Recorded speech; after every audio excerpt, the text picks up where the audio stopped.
Pas grave, on est plus à ça près ici. Mais voilà, alors salut Jus déjà pour commencer. Salut, ça va? Bah écoute, ça va, ça fait longtemps qu'on s'est pas affronté toi et moi, du coup ça me fait un peu plaisir là. Et bah ouais, effectivement. On a pas mal d'invités, pas mal de... Ouais, sur une période qui a été finalement inattendue. Riche en émotions, ouais. On pensait pas faire aussi long sur Star Wars et finalement on a eu quand même 2 mois. Ouais, on a fait 2 mois, au moins 2 mois, ouais, alors que finalement de base on s'était dit du Napoléon.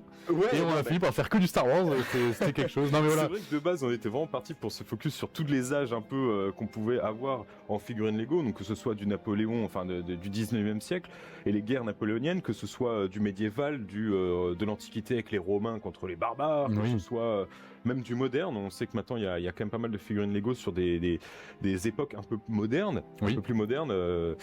Un peu plus actuel. Après c'est vrai que pour notre défense par rapport au Star Wars, on n'avait pas une grosse quantité de Star Wars et on s'est dit bah on va faire pour l'instant avec ça, on va peut-être en faire 2-3 des émissions et finalement vu que tout le monde un peu à droite à gauche nous a prêté des véhicules, on s'est trouvé avec le gros MTT, c'est ça le voilà, on avait de plus en plus de véhicules, on s'est dit faut qu'on joue, faut qu'on en fasse sur Star Wars, les trucs là, donc, à force, donc, voilà, on a été effectivement piqué par la mouche et Star Wars ça nous a toujours à chaque fois rappelé à en refaire parce qu'à chaque fois effectivement soit il y a une relance, soit mais attendez, regardez, il y a le nouveau starter, il y a notamment un starter avec les clones V2 qui est sorti il y a pas longtemps et qui nous a encore poussé à en refaire du clone.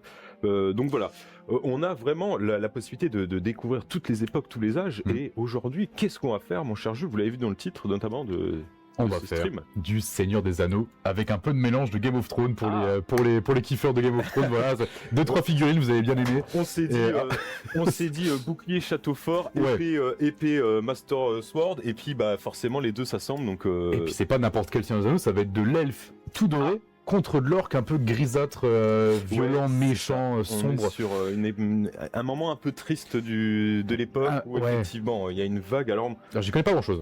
Je crois que toi non plus. On a dû regarder un peu qui s'appelait comment. C'est des sagas qui sont sortis quand j'ai eu à une époque où j'étais plus trop piqué par ces mouches de films, parce que voilà moi effectivement je me suis rendu compte notamment en castant que c'est vraiment le moment où moi j'ai commencé Warhammer et du coup t'es un peu plongé dans l'âge. Seigneur des Anneaux, Star Wars, c'est un peu resté de côté pour moi.